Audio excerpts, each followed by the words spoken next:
My dear student, संकल्प classes Mahoba में आप सभी का स्वागत। आज हम लोग बायोलॉजी के एक इम्पॉर्टेंट टॉपिक रासायनिक समन्वय एवं नियंत्रण, केमिकल कोऑर्डिनेशन एंड कंट्रोल के बारे में पढ़ने वाले हैं। ओके, देखिए इसे हम लोग बड़े आराम से इजीली स्लोली कंप्लीटली स्टडी करें। So okay, first of all ये देखें कि जो शरीर मतलब एक ह्यूमन बॉडी है, ह्यूमन बॉडी के विभिन्न अंगों में, मानव शरीर के विभिन्न अंगों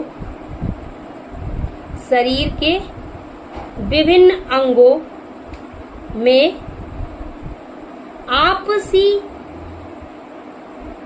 आपसी समन्वय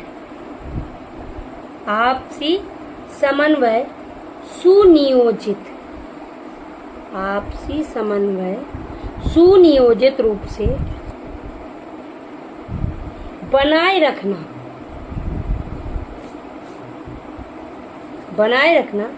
प्रत्येक प्राणी के लिए आवश्यक है। प्रत्येक प्राणी के लिए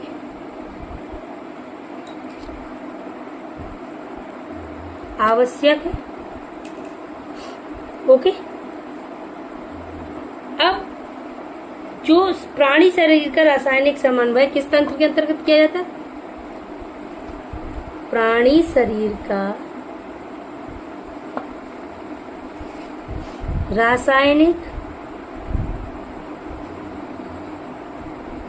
समन्वय अंतःस्रावी तंत्र के द्वारा किया जाता है। किस तंत्र के द्वारा किया जाता है? अंतःस्रावी तंत्र के द्वारा। अंतःस्रावी एंडोक्राइनल सिस्टम।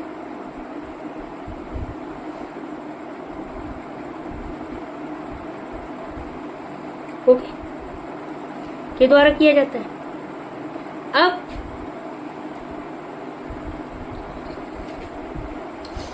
जो यह तंत्र, जो ये एंडोक्राइनल सिस्टम है, यह तंत्र क्या करता है? विशेष ग्रंथियों के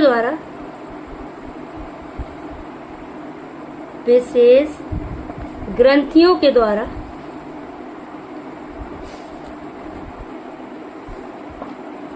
बना होता है। किसका बना होता है? विशेष प्रकार की ग्रंथियों का बना होता है। अब शरीर के कार्यों का नियंत्रण करता है, मतलब पूरे जो बॉडी काम कर रही है उसका पूरा कंट्रोल इन्हीं का ये करेगा। अब तंत्रिका तंत्र जंतुओं को वातावरण से संवेदी अंगों के द्वारा संबद्ध करता है, यानी जो एटमॉस्फेयर है वो चेंज होता रहता है ना, और तो सेंसरी ऑर्गन से हमें पता चल जाता है। जैसे स्किन के द्वारा हम फील करते कि ठंडा हो गया या गर्म हो गया, इसका एहसास किसके द्वारा होता है? स्किन के द्वारा। तो स्किन भी क्या है? संवेदी अंग। ह्यूमन बॉडी के 5 सेंसरी ऑर्गन है। ह्यूमन बॉडी में कितने सेंसरी ऑर्गन है? 5। आंख, नाक, कान, मुंह और त्वचा। इन सब से हम किसी न किसी संवेदना को ग्रहण करते हैं। तो वातावरण से संवेदना संवेदी अंगों के द्वारा ग्रहण होगी। वातावरण से जो संवेदना आएगी वो किसके द्वारा आएगी? संवेदी अंगों के द्वारा। ओके, संवेदना किसके द्वारा आएगी? संवेदी अंगों के द्वारा। संवेदी अंग कौन कौन से हैं? आंख, नाक, कान, जीभ और त्वचा। ये सब के सब क्या है? संवेदी अंग। ओके, अब देखें शरीर के अंदर होने वाली सभी क्रियाओं का समन्वय कौन करता है? जो शरीर के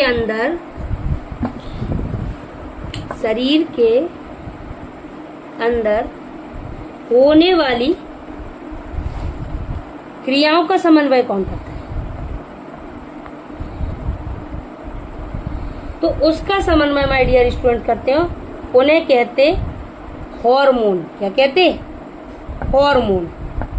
ओके, तो अब अंतःस्रावी तंत्र जटिल तंतुओं के तंत्रिका तंत्र से जोड़ा है, यानी बहुत सारे काम तंत्रिका तंत्र कंट्रोल करता है। जिसका नर्वस सिस्टम अच्छा, उसका सब कुछ अच्छा है ना। पूरी बॉडी पे कंट्रोल किसका है? नर्वस सिस्टम का। तो हम दोनों तंत्रों को एक साथ मिला के पढ़े तो मतलब स्टडी करें तो पूरी बॉडी का स्टडी हो जाएगा। तो हम इन दोनों तंत्रों को एक साथ क्या कहेंगे, दोनों तंत्रों को मिश्रित रूप से क्या कहेंगे, उसे हम लोग कहेंगे, दोनों तंत्रों को मिला के न्यूरो एंडोक्राइनल सिस्टम। क्या कहेंगे, neuro endocrinal system, neuro endocrine system. Okay, इन दोनों तंत्र को मिलकर क्या कहेंगे, न्यूरो एंडोक्राइन सिस्टम, यानी हिंदी में बोलेंगे तंत्रिका अंतःस्रावी तंत्र। Okay, clear. इन दोनों को मिला के हम लोग क्या कहेंगे, न्यूरो एंडोक्राइन सिस्टम, यानी तंत्रिका अंतःस्रावी तंत्र। अब इसके लिए हमें बहुत सारी ग्रंथियों का अध्ययन करना पड़ेगा। तो सबसे पहले हम 3 प्रकार की ग्रंथियों को स्टडी करेंगे, जिनको स्टडी करेंगे 3 ग्लैंड्स को। पहली होती बहिस्रावी ग्रंथि। कौन सी होती, बहिस्रावी ग्रंथि। बहिस्रावी ग्रंथि क्या होती, इस एक्सोक्राइन ग्लैंड। एक्सोक्राइन ग्लैंड में क्या होता है माय डियर स्टूडेंट्स, इन ग्रंथियों में जो स्रावित पदार्थ है वो लक्ष्य अंग छोड़, मतलब जैसे ये टारगेट ऑर्गन है, ये टारगेट ऑर्गन है, ये क्या है, लक्ष्य अंग। ओके, तो इस लक्ष्य अंग तक जो भी है स्रावित पदार्थ, मान लो यहां से जो ये स्रावित पदार्थ, तो इस स्रावित पदार्थ को लक्ष्य अंग तक ले जाना, तो ये जाएगा कैसे, ये नलिकाओं के द्वारा जाएगा, इसके द्वारा जाएगा, ऐसे ये नलिका के द्वारा जाएगा। तो जब ये नलिका के द्वारा जाएगा तो इन्हें क्या कहते हैं, नलिका ग्रंथि। इस नलिका को क्या कहेंगे, नलिका ग्रंथि। ओके, इसको क्या बोलेंगे, नलिका ग्रंथि। तो अब ये यानी ये बना तो, लेकिन ये गया किसके द्वारा, नलिकाओं के द्वारा। कहाँ, जिस अंग को जरूरत है उस अंग तक, उस जिस अंग को जरूरत है उसे हम लोग क्या कह रहे हैं, लक्ष्य अंग। तो ऐसी, अब ये ऐसी ग्रंथियां क्या कहलाती हैं, बहिस्रावी ग्रंथियां। एग्जाम्पल, जैसे इसे जरा पकड़ना, जैसे एग्जाम्पल में कौन है, यकृत, जैसे श्वेत ग्रंथियां। एग्जाम्पल में कौन है, यकृत, श्वेत ग्रंथियां, लार ग्रंथियां, जठर ग्रंथियां। अब जैसे लार तो आपने 10th क्लास में पढ़ा है, 3 लार ग्रंथियां होती। तो लार मुंह में बनती नहीं है, लार आती है। जब हम डाइजेशन पढ़ोगे आप उससे, तो मैं उसमें बताऊंगी। लोग कहते लार बन रही, लार बन नहीं रही, बोलते ना अच्छा खाना देख के लार आ गई। हाँ, रियल में यही है, लार आती है। तीनों लार ग्रंथियां आके छोड़ देती, तो वो भी ग्रंथियों की सहायता से आती। तो लार क्या है, लार मतलब किस ग्रंथि का उदाहरण, बहिस्रावी ग्रंथि का। तो नेक्स्ट है अंतःस्रावी ग्रंथि, इसको पकड़े, क्या सेकंड कौन सा है, अंतःस्रावी ग्रंथि। अंतःस्रावी ग्रंथि हम लोग पढ़ने वाले अंतःस्रावी ग्रंथि के बारे में। तो माय डियर स्टूडेंट, अंतःस्रावी ग्रंथि में क्या होता है, इन्हें हम लोग कह सकते हैं नलिका विहीन ग्रंथियां। इन्हीं को क्या कह सकते हैं, नलिका विहीन। यानी इनके स्त्रावण के लिए हमें कोई मतलब नलिका नहीं चाहिए। जैसे मान लीजिए यहाँ पे बना ये स्रावित पदार्थ, यहाँ पे ये स्रावित पदार्थ बना, ये कोई टारगेट ऑर्गन है, लक्ष्य अंग है। अब इस अंग को चाहिए तो ये डायरेक्ट ब्लड में मिक्स हो जाते हैं। ये क्या होते हैं, ये डायरेक्ट, ये ब्लड बह रहा तो इसी रुधिर में आके डायरेक्ट मिक्स हो जाएंगे। तो इन्हें क्या कहते हैं, इन्हें बहने के लिए कोई नलिका की जरूरत नहीं है, यानी ये बिना नलिकाओं के बहते डायरेक्ट ब्लड में मिक्स हो जाते। तो अंतःस्रावी पदार्थ डायरेक्ट ब्लड में मिक्स हो जाएंगे। नहीं तो ऐसे इन्हीं को क्या कहते हैं, हॉर्मोन्स। इन्हीं को क्या कहते हैं, हॉर्मोन। ओके, जो डायरेक्ट ब्लड में मिक्स हो जाते हैं वो कहलाते हैं हॉर्मोन्स।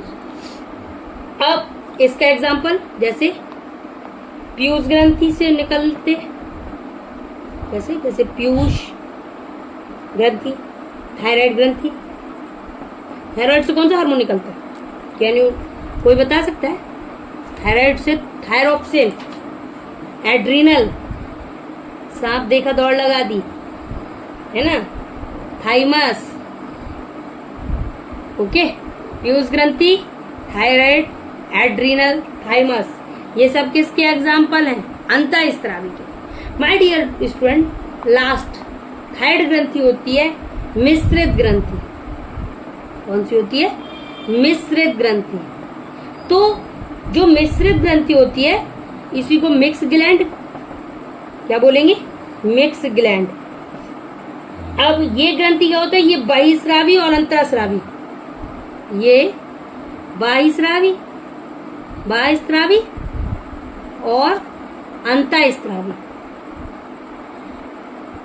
बहिस्रावी और अंतःस्रावी दोनों ऊतकों से मिलकर बनेगी। बहिस्रावी और अंतःस्रावी दोनों ऊतकों से मिलकर बनेगी, उसे क्या कहेंगे? मिश्रित ग्रंथि। क्या कहेंगे? मिश्रित ग्रंथि। ओके, यानी बहिस्रावी ऊतक अपना पदार्थ स्रावित, जैसे ये बहिस्रावी पदार्थ है, ये बहिस्रावी यहाँ से ये बहिस्रावी पदार्थ हुआ, कोई बहिस्रावी पदार्थ है। तो जो ये बहिस्रावी पदार्थ है ये एक नलिका में जाएगा और नलिका से होता हुआ अपना स्रावी पदार्थ जाके ब्लड में, ये यहाँ ब्लड बह रहा था, इस ब्लड में छोड़ देगा। ठीक, तो जैसे ही ब्लड में छोड़ेगा तो वो ब्लड के साथ कहाँ चला जाएगा? जिस टारगेट ऑर्गन को चाहिए, लक्ष्य अंग तक पहुंच गया। तो यानी तुम्हें इसकी वर्किंग मैकेनिज्म से समझ में आ गया कि ये कैसी ग्रंथि है? मिक्स ग्लैंड है। तो इसके एग्जाम्पल हैं अग्न्याशय। तो एग्जाम्पल कौन है? अग्न्याशय। और नेक्स्ट है जनादि। क्लियर? अब देख, अब हम लोग जो एंडोक्राइनोलॉजी है इसका इंट्रोडक्शन पढ़ेंगे। इसे थोड़ा पकड़े। जो अंतःस्रावी विज्ञान है इसका इंट्रोडक्शन पढ़ने वाले हैं। ओके, देखिए, इसी को कहते हैं एंडोक्राइनोलॉजी।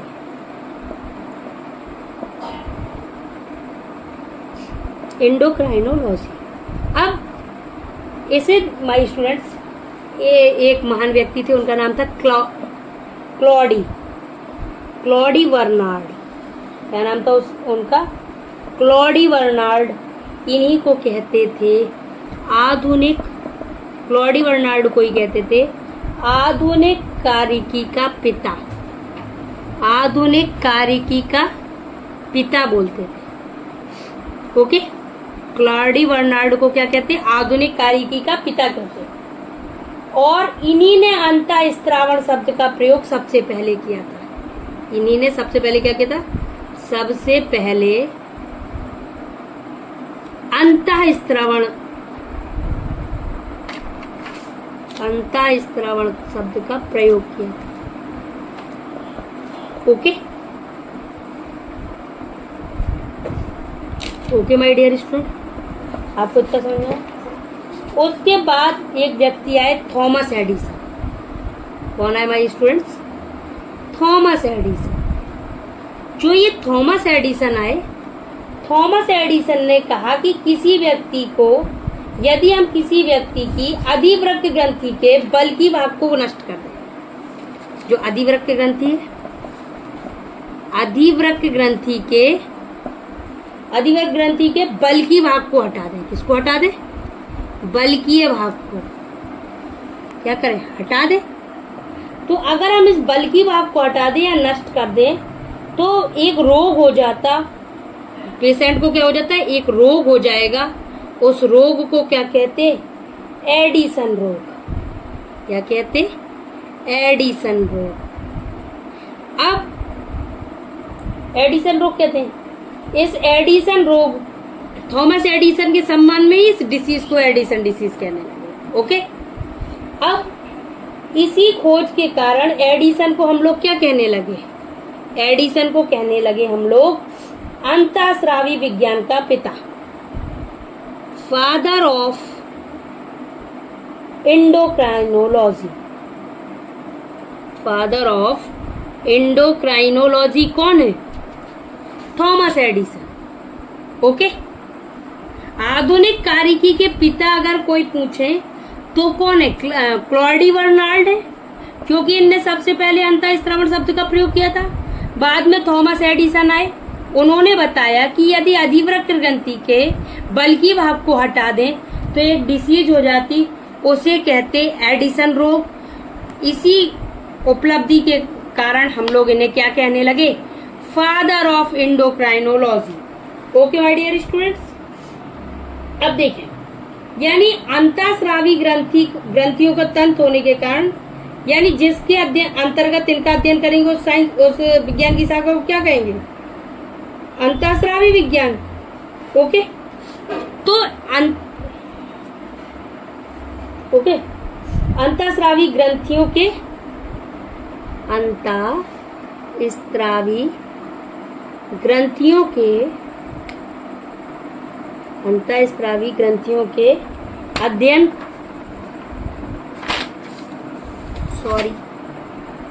अध्ययन को क्या कहेंगे, इसी को कहेंगे हम लोग अंतःस्रावी विज्ञान। अंतःस्रावी विज्ञान या कहेंगे एंडोक्राइनोलॉजी। क्या कहेंगे, endocrinology. Okay my dear students, तो अब इन अंतःस्रावी ग्रंथियों